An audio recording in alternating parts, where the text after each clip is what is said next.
मेरठ में हुए सौरभ हत्याकांड को लेकर हर दिन नए खुलासे हो रहे हैं। इस बीच जब वकील रेखा जैन ने जेल में मुस्कान से मुलाकात की तो पूछताछ के दौरान जो सच सामने आया उसने वकील को भी चौंका दिया। मुस्कान ने एक ऐसा राज उजागर किया जिसे सुनकर रेखा जैन भी स्तब्ध रह गए। मेरठ की जेल की ऊंची दीवारों के पीछे एक ऐसा राज छिपा था जो पूरे देश को हिलाकर रख सकता था। 3 मार्च की रात सौरभ राजपूत की हत्या के साथ शुरू हुई एक कहानी जिसमें प्यार, धोखा और एक खतरनाक षड्यंत्र के सभी रंग मिले हुए थे। मुस्कान रस्तोगी एक ऐसी महिला जिसने अपने ही रिश्तों को अपने फायदे के लिए धोखा दिया, अब उस अपराध का हिस्सा बन चुकी थी। मुस्कान के दिल में एक जहर भरा हुआ था और उसके मन में बदला लेने की तीव्र इच्छा थी, लेकिन जो राज वो छुपा रही थी वह अब सामने आ चुका था और उसने खुद को इस दर्दनाक घटनाक्रम के केंद्र में पाया। रेखा जैन ने मुस्कान से पूछताछ के दौरान यह जानने की कोशिश की कि आखिर मुस्कान का सौरभ की हत्या से क्या संबंध था और क्यों उसने इस खतरनाक खेल में भाग लिया। मुस्कान ने जो कुछ बताया उसने हर किसी को हैरान कर दिया। यह सिर्फ एक हत्या का मामला नहीं था, बल्कि इसमें एक गहरी साजिश छिपी हुई थी जो न केवल मुस्कान बल्कि कुछ और लोगों को भी इस अपराध में शामिल कर चुकी थी। जेल में कैद मुस्कान का यह राज अब धीरे धीरे बाहर आने लगा और ये कहानी एक सच्ची खौफनाक घटना बन गई। पति का हत्या अपने प्रेमी साहिल शुक्ला के साथ मिलकर बेहद चतुराई से अंजाम दी। अब वह जेल की सलाखों के पीछे बंद है, लेकिन उसकी मानसिकता अब भी वैसी ही बनी हुई है। उसके चेहरे पर पछतावे का कोई लक्षण नहीं दिखाई देता। जब मुस्कान से सवाल किए गए तो उसके जवाबों में सच्चाई से ज्यादा रहस्य और झूठ की परतें छिपी हुई थी। क्या सचमुच मुस्कान और साहिल ने सौरभ की हत्या एक सोची समझी साजिश के तहत की? क्या अपने प्यार में अंधी मुस्कान ने अपने ही हाथों अपने पति की जान ले ली? हत्या के बाद अपनी खुद की रक्षा करने के लिए दोनों ने कौन कौन से हथकंडे अपनाए? जेल की अंधेरी कोठरी में बंद मुस्कान की सच्चाई अब धीरे धीरे बाहर आ रही है। उसने 13 दिनों तक सोशल मीडिया पर सक्रिय रहकर सभी को धोखे में रखा।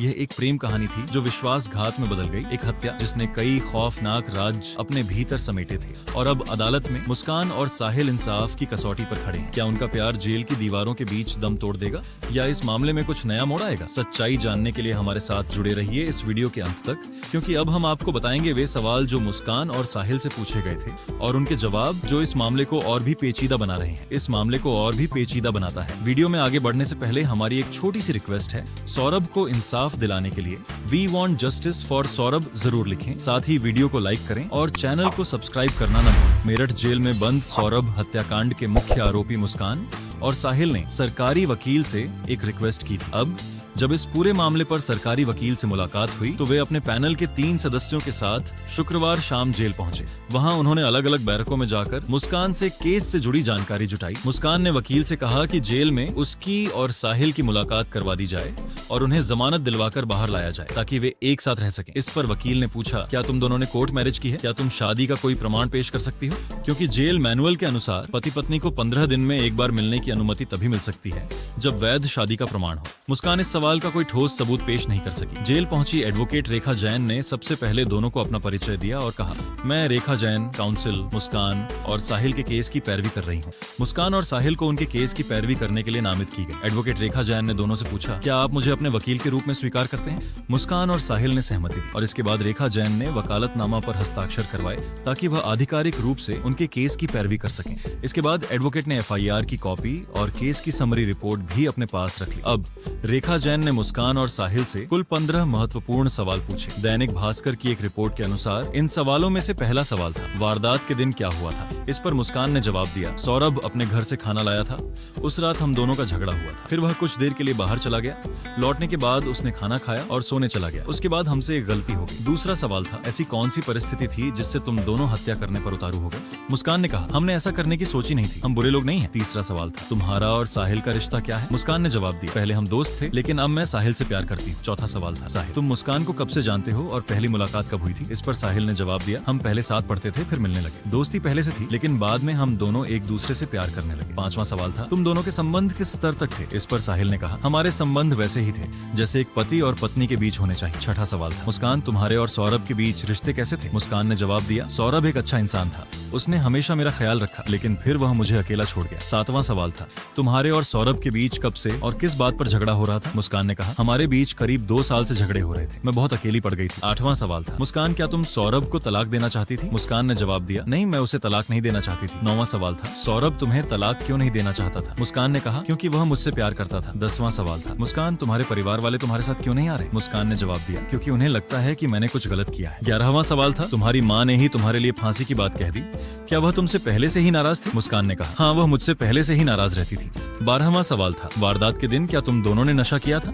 मुस्कान ने जवाब दिया, जी थोड़ा सा। 13वां सवाल था, साहिल और मुस्कान क्या तुम दोनों ने कोर्ट या मंदिर में शादी की है? मुस्कान ने कहा, हमने मंदिर में शादी की थी। 14वां सवाल था, सौरभ की हत्या के बाद तुम दोनों कहाँ गए और क्या किया? मुस्कान ने जवाब दिया, हम इधर उधर घूमते रहे। 15वां सवाल था, पुलिस तुम दोनों तक कैसे पहुंची और गिरफ्तार करने के बाद कहाँ कहाँ लेकर गई? मुस्कान ने कहा, हम खुद ही पुलिस के पास गए थे, फिर वे हमें सौरभ के घर लेकर गए। ये वही सवाल और जवाब थे जो जेल में सरकारी वकील रेखा जैन ने अपनी टीम के 3 अन्य सदस्यों के साथ मुस्कान और साहिल से पूछे थे। लेकिन इन जवाबों को सुनकर ऐसा नहीं लगा कि मुस्कान और साहिल को अपने किए पर कोई पछतावा था। ऐसा लग रहा था जैसे उनके भीतर किसी भी प्रकार का डर या अपराध बोध नहीं था, मानो सौरभ की हत्या उनके लिए बस एक पुरानी घटना हो जिसे वे भूल चुके थे। यहाँ तक कि उन्होंने अपने जवाब बिना किसी संकोच या शर्म के दिए, जैसे उन्हें अपने किए का कोई अफसोस ही नहीं था। बिना किसी डर या खौफ के मुस्कान और साहिल ने सब कुछ बताया और उनके जवाब इस बात को साबित करते थे कि उन्हें अपने गुनाह का कोई पछतावा नहीं था। अब इस पूरे मामले में पुलिस हर पहलू से जांच कर रही है ताकि सच्चाई सामने आ सके। पुलिस अब इस मामले की सच्चाई तक पहुंचने की कोशिश में जुटी है ताकि यह पता लगाया जा सके कि आखिरकार पूरा मामला क्या था और इसके पीछे की असली साजिश क्या थी। अब हम जानते हैं कि सौरभ और मुस्कान एक दूसरे से कैसे मिले, कैसे उनकी दोस्ती प्यार में बदली और फिर साहिल की एंट्री ने कैसे सब कुछ बदल दिया। कहानी की शुरुआत 2016 से होती है, जब सौरभ एक जवान और महत्वाकांक्षी लड़का था जो मर्चेंट नेवी में काम कर रहा था और मेरठ का रहने वाला था। एक शाम जब वह अपने दोस्तों के साथ बाहर निकला था, उसकी मुलाकात मुस्कान नाम की एक लड़की से हुई। पहली ही नजर में मुस्कान की मासूमियत और उसकी हंसी ने सौरभ के दिल को छू लिया। धीरे धीरे दोनों के बीच बातचीत शुरू हुई जो दोस्ती में बदल गई और फिर यह दोस्ती प्यार में बदल गई। जब मुस्कान ने सौरभ के बारे में और जानकारी जुटाई तो वह भी उसकी ओर आकर्षित होने लगी। वक्त के साथ उनका प्यार और भी मजबूत हो गया और आखिरकार उन्होंने शादी करने का फैसला किया। लेकिन जब सौरभ ने अपने परिवार से इस बारे में बात की तो उन्होंने साफ तौर पर मना कर दिया। उनके माता पिता के शब्द थे, ये शादी नहीं हो सकती। लेकिन प्यार किसी की मंजूरी का मोहताज नहीं होता। सौरभ और मुस्कान ने घर वालों की मर्जी के खिलाफ जाकर 2016 में बिना किसी धूमधाम के बस कुछ खास दोस्तों की मौजूदगी में शादी कर ली। शादी के कुछ ही दिनों बाद सौरभ को लंदन के लिए रवाना होना पड़ा क्योंकि उसकी पोस्टिंग वहीं थी। मुस्कान मेरठ में अकेली रह गई। वक्त बीतता गया, सौरभ कभी छुट्टियों में घर आता और फिर वापस चला जाता। लेकिन कुछ समय बाद मुस्कान को यह एहसास हुआ कि सौरभ मर्चेंट नेवी में नहीं है, बल्कि वह लंदन में किसी और काम से जुड़ा हुआ है।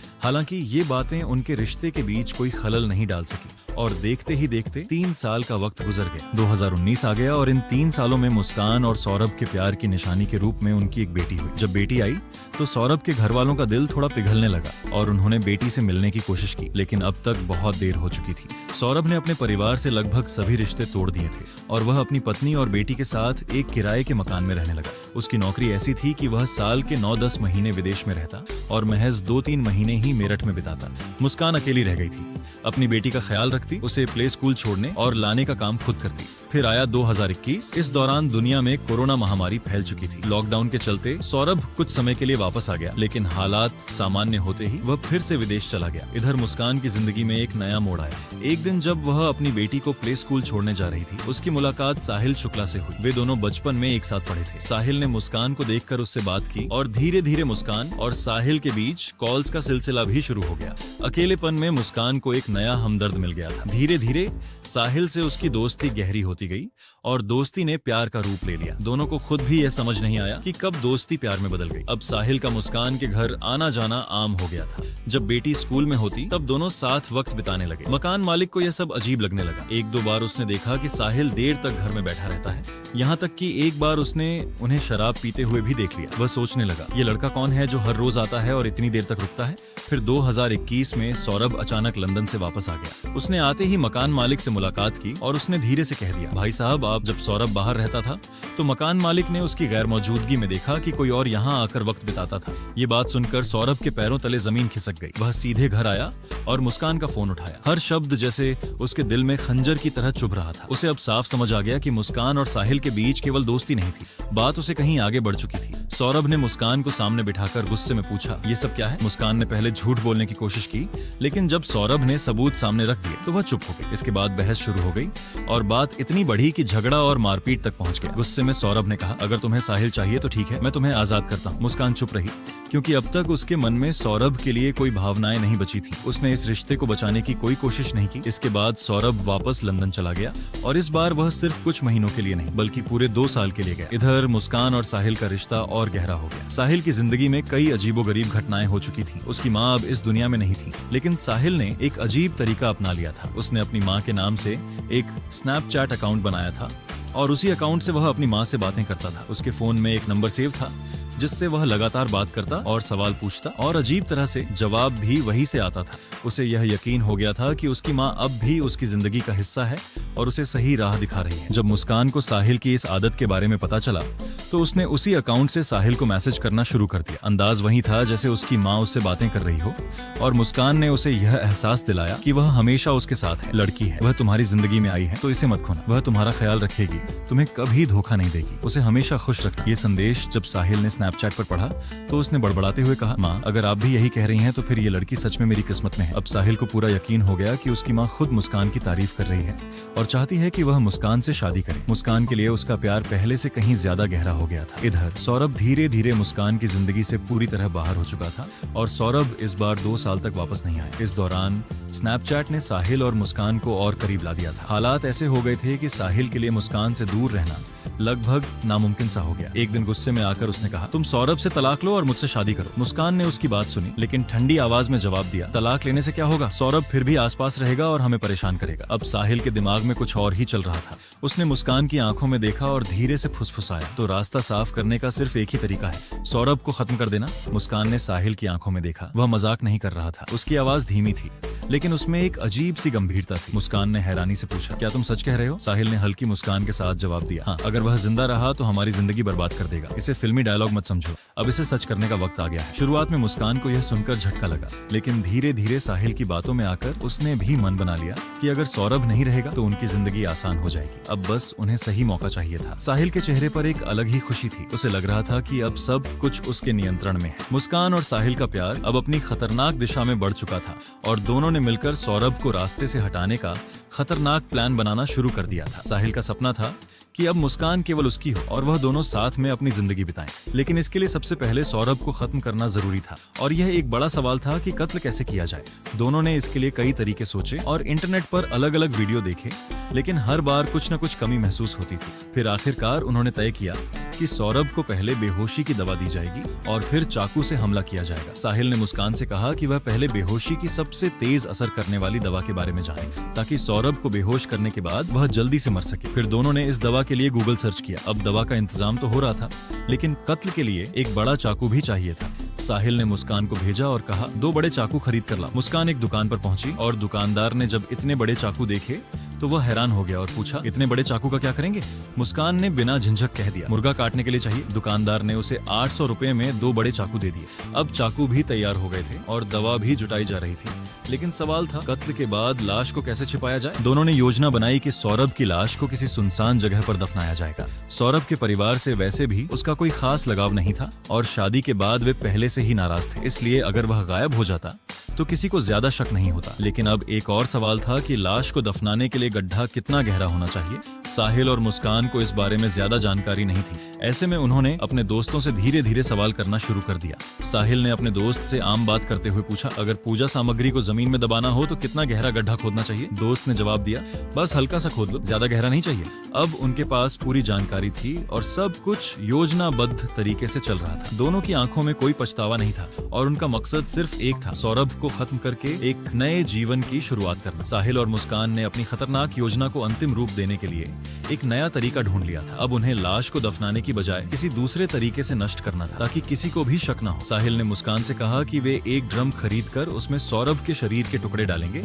और फिर उसे सीमेंट से सील कर देंगे। इस तरह से न तो किसी को शक होगा और न ही कोई सबूत मिलेगा। मुस्कान ने साहिल के ठंडे दिमाग को देखकर निर्णय लिया कि वह इस योजना में शामिल होगी, लेकिन दोनों को किसी भी गलती से बचने की आवश्यकता थी। अब कत्ल का तरीका तय हो चुका था, चाकू भी लाए जा चुके थे और दवा का इंतजाम भी हो चुका था। बस अब इंतजार था सौरभ के भारत लौटने का। सौरभ और मुस्कान के बीच जितनी भी दूरियां आ चुकी थीं, लेकिन सौरभ अब भी मुस्कान से बहुत प्यार करता था। 25 फरवरी को मुस्कान का जन्मदिन था और सौरभ ने तय किया था कि वह इस दिन को अपनी पत्नी और बेटी के साथ मनाएगा। तमाम झगड़े और गलत फहमियों के बावजूद सौरभ ने लंदन से मेरठ लौटने का निर्णय लिया था। वह मुस्कान को पहले ही बता चुका था कि वह 24 फरवरी को लौटेगा और 25 फरवरी को उनके साथ जन्मदिन मनाएगा। मुस्कान ने यह जानकारी साहिल को दी और दोनों ने मिलकर यह तय किया कि सौरभ को उसी दिन खत्म कर दिया जाएगा। योजना के मुताबिक 25 फरवरी को सौरभ को शराब में बेहोशी की दवा मिलाकर पिलानी थी और जैसे ही वह बेहोश हो जाएगा चाकू से हमला करना था। 25 फरवरी की रात आई और घर में जन्मदिन का जश्न मनाया गया। हंसी मजाक हुई,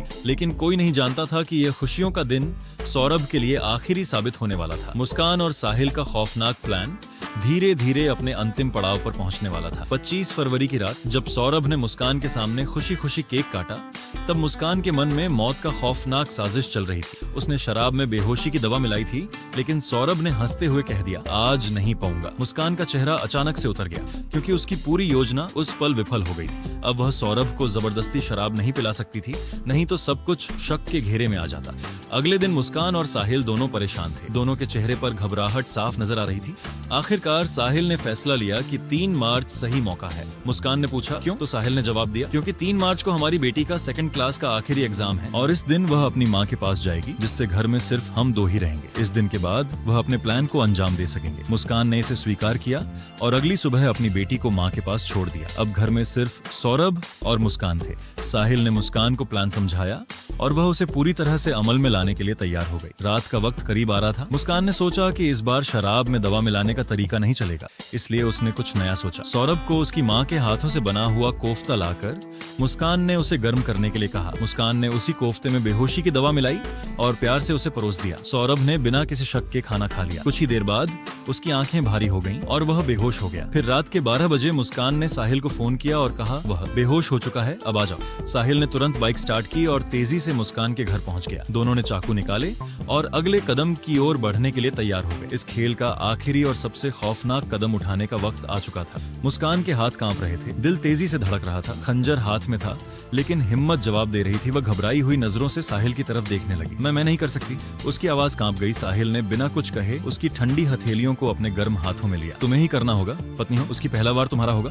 साहिल की आवाज सख्त थी। मुस्कान ने सिर हिला दिया, मगर हाथ अब भी कांप रहे थे, आगे नहीं बढ़ रहे थे। साहिल झुंझुला गया।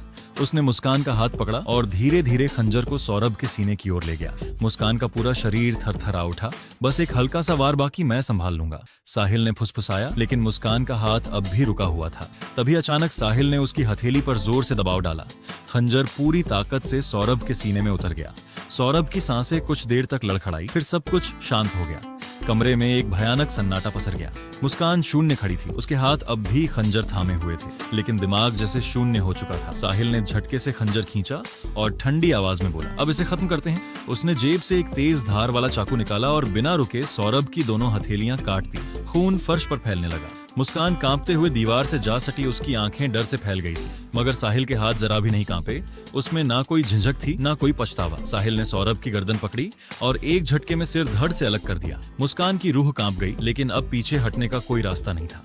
कमरे में पहले से खरीदे गए 2 बैग पड़े थे। साहिल ने एक बैग में सिर और दोनों हथेलियां डाल दी, जबकि दूसरे में सौरभ का धड़ भर दिया। उसने धड़ वाला बैग घसीटकर बेड के नीचे रख दिया और ठंडी आवाज में बोला, बाकी का काम मैं संभाल लूंगा। सिर और हथेलियों वाला बैग उठाकर साहिल रात के अंधेरे में घर से निकल गया। रात के 3 बजे वह तेजी से अपने घर की ओर बढ़ रहा था, जो मुस्कान के घर से करीब 800 मीटर की दूरी पर था। कमरे में अब बस मुस्कान थी। जिस बेड पर वह हर रोज सोती थी, उसके ठीक नीचे आज उसका पति पड़ा था। बिना सिर, बिना हथेलियों के उसने लेटने की कोशिश की, लेकिन आंखें बंद करते ही सौरभ का खून से लथपथ चेहरा सामने आ जाता। उसकी सांसें तेज हो गई, घबराहट बढ़ने लगी। कमरे में एक अजीब सी ठंडक महसूस हो रही थी, जैसे कोई वहां मौजूद हो। मैं यहाँ अकेले नहीं रह सकती, मुझे डर लग रहा है। हड़बड़ाते हुए उसने साहिल को फोन लगाया। दूसरी तरफ से साहिल हंसा, तो मेरे घर आ जाओ। मुस्कान के पास कोई और रास्ता नहीं था। कांपते हाथों से दरवाजा खोला। सड़क पार की ओर धीरे धीरे साहिल के घर के दरवाजे तक पहुंच गई। सिर झुकाकर वह साहिल के घर का अंदर चली गई। सुबह सूरज की किरणें कमरे में दस्तक दे रही थी, मगर अंदर एक अजीब सा सन्नाटा पसरा था। साहिल और मुस्कान गहरी नींद में थे, जैसे कुछ हुआ ही ना हो, लेकिन हकीकत कुछ और थी। जैसे ही साहिल की आंख खुली, उसने तुरंत बैग उठाया और अपने घर चला गया। कुछ घंटों बाद वह वापस आया। चेहरे पर वही ठंडा सन्नाटा था। अब काम खत्म करना है, उसने मुस्कान से कहा। मुस्कान ने कहा, कैसा काम? मुस्कान सहम गई। साहिल ने मुस्कान से कहा, सीमेंट लेकर आओ। मुस्कान चुपचाप मार्केट गई और एक बोरी सीमेंट लेकर आई, लेकिन साहिल ने सिर हिलाया। एक से कुछ नहीं होगा और लेकर आओ। वो फिर गई, दूसरी बोरी सीमेंट लेकर आई। साहिल ने दरवाजा अंदर से बंद किया। कमरे के एक कोने में एक बड़ा ड्रम पहले से रखा था। साहिल ने उसे लिटाया और बैग से सौरभ के शरीर के 3 टुकड़े निकाले। सिर, धड़ और दोनों हथेलियां। मुस्कान की सांसें तेज हो गई। साहिल ने बिना रुके लाश को ड्रम में डाल दिया। साहिल ने पानी मिलाया और धीरे धीरे ड्रम भरने लगा, और कुछ ही समय में सब कुछ ठोस और सुरक्षित सीमेंट के नीचे दब चुका था। साहिल की आंखों में एक शातिर मुस्कान थी। अब किसी को भी यह ढूंढ पाना नामुमकिन था। ड्रम का ढक्कन बंद कर दिया गया और उसे कमरे के कोने में रखा गया जैसे वह कोई साधारण वस्तु हो। इसके बाद साहिल ने पूरे घर को साफ करना शुरू किया। एक ऑनलाइन ऑर्डर किया गया था 10 किलो ब्लीच, ताकि कोई भी निशान या सबूत न बचे। घर को इस तरह से साफ किया जा रहा था जैसे कुछ हुआ ही ना हो। हर चीज में सावधानी बरती जा रही थी। हर संकेत को खत्म करने की योजना थी। यह पहला चरण था जो अब खत्म हो चुका था, लेकिन असली खेल की अगली चाल अभी बाकी थी। शाम का समय था, तारीख 4 मार्च थी। मुस्कान और साहिल ने एक कैब बुक की और शिमला की ओर रवाना हो गए। मुस्कान को यह बखूबी पता था कि सौरभ के परिवार वालों को उसके लंदन से लौटने का पता था, और अगर वह अचानक गायब हो जाता तो इससे शक पैदा हो सकता था। इसलिए सफर के दौरान ही उसने सौरभ के मोबाइल से उसके भाई और बहन को मैसेज किया, मैं और साहिल शिमला जा रहे हैं, फिर मनाली और कसौली भी घूमेंगे। मुस्कान ने फौरन एक मैसेज टाइप किया, अभी घूम रहे हैं, बाद में मिलेंगे। इस बीच वे शिमला से मनाली और फिर कसौली घूमते रहे। होली आ गई और घर वालों ने फिर से मैसेज किया, होली पर घर तो आओगे ना? अब मुस्कान के पास कोई स्पष्ट जवाब नहीं था। फिर कॉल आ गया, लेकिन मुस्कान के लिए फोन उठाना खतरे से खाली नहीं था। आवाज से राज खुल सकता था, इसलिए मुस्कान ने एक और झूठा जवाब भेजा, नहीं इस बार यही मना रहे हैं। घर वाले थोड़े हैरान थे क्योंकि 2 साल बाद सौरभ आया था और अब वह होली पर भी नहीं आ रहा था, लेकिन मुस्कान ने उन्हें लगातार अपडेट भेजे, यहाँ बहुत मजा आ रहा है, अभी यहाँ है, अब वहाँ जा रहे हैं। इस तरह से दिन बीतते गए और 14 दिन का समय हो गया। तारीख थी 18 मार्च तक मुस्कान और साहिल के पास जो पैसे थे वह खत्म हो चुके थे। मुस्कान के पास कुल 84,000 रुपए थे, जबकि साहिल के पास भी कुछ पैसे थे, मगर अब वह भी समाप्त हो गए थे। लेकिन मुस्कान को यह पता था कि सौरभ के बैंक अकाउंट में एक बड़ी रकम पड़ी थी। समस्या ये थी कि उसे यह नहीं पता था कि अकाउंट से पैसे कैसे निकाले जाएं। वह सोच में पड़ गई और फिर उसने अपनी माँ को फोन किया, माँ ये बताओ सौरभ के बैंक से पैसे कैसे निकाल सकते हैं? मुस्कान ने पूछा। माँ चौंकी, सौरभ तो तुम्हारे साथ है ना, तुम दोनों शिमला मनाली घूम रहे हो, फिर मुझसे ये क्यों पूछ रही हो? और पैसे निकालने की जरूरत क्यों पड़ी? सौरभ से ही मांग लो। मुस्कान चुप हो गई, लेकिन फिर अचानक उसके मुंह से वह बात निकल गई जो उसे कभी नहीं कहनी चाहिए थी। सौरभ अब इस दुनिया में नहीं है, वह मर चुका है। माँ के हाथ से फोन गिरते गिरते बचा। उन्हें पहले से ही मुस्कान के पिछले रिश्ते के बारे में अंदाजा था, लेकिन अब ये बात और भी गंभीर हो गई। उनके दिल की धड़कन तेज हो गई, कुछ तो गड़बड़ था। बिना किसी देर के उन्होंने तुरंत पुलिस स्टेशन का रुख किया। साहब मेरी बेटी ने कुछ गलत किया है, वह कह रही है कि सौरभ अब इस दुनिया में नहीं है, माँ ने पुलिस से कहा। पुलिस ने तुरंत कार्रवाई शुरू की। मुस्कान पिछले 14 दिनों से गायब थी और मामला गंभीर था। इस बीच 18 मार्च को ही मुस्कान और साहिल घर लौटे, लेकिन उन्हें यह नहीं पता था कि पुलिस पहले से ही अलर्ट पर थी। जैसे ही वे घर पहुंचे, पुलिस भी कुछ ही देर में वहां पहुंच गई। घर में दाखिल होते ही अधिकारियों की नजर एक बड़े ड्रम पर पड़ी जो कोने में रखा था। उसका आकार और वजन देखकर पुलिस को शक हुआ। उन्होंने मुस्कान और साहिल से पूछताछ की और घर की तलाशी ली। ड्रम खोलने की कोशिश की गई, लेकिन वह इतना ठोस हो चुका था कि किसी भी औजार से वह नहीं खुला। अब शक की कोई गुंजाइश नहीं थी। तुरंत एक क्रेन मंगाई गई और ड्रम को मुर्दा घर भेज दिया गया। अब सबसे अहम काम था ड्रम को खोलना। एक मैकेनिक को बुलाया गया और उसने गैस कट्टर से ड्रम को काटना शुरू किया। जैसे ही ड्रम की परत हटी, अंदर से एक भारी सीमेंट का टुकड़ा निकला। इसे तोड़ने के लिए हथौड़े मारे गए और मशीनें चलाई गईं। धीरे धीरे सीमेंट छटकने लगा और फिर कुछ ही देर में जो सामने आया उसने हर किसी को हैरान कर दिया। एक कटा हुआ सिर और एक धड़, दोनों अलग अलग पड़े थे, लेकिन दोनों पैरों का कोई नामो निशान नहीं था। अब पुलिस को किसी कबूलनामे की जरूरत नहीं थी, सब कुछ सामने था। बिना किसी देरी के पुलिस ने मुस्कान और साहिल को गिरफ्तार कर लिया और उन्हें थाने ले आई। ये घटना मेरठ की एक सच्ची घटना पर आधारित थी। अगर आपने अभी तक वीडियो को लाइक नहीं किया है तो कृपया इसे लाइक करें और चैनल को सब्सक्राइब जरूर करें।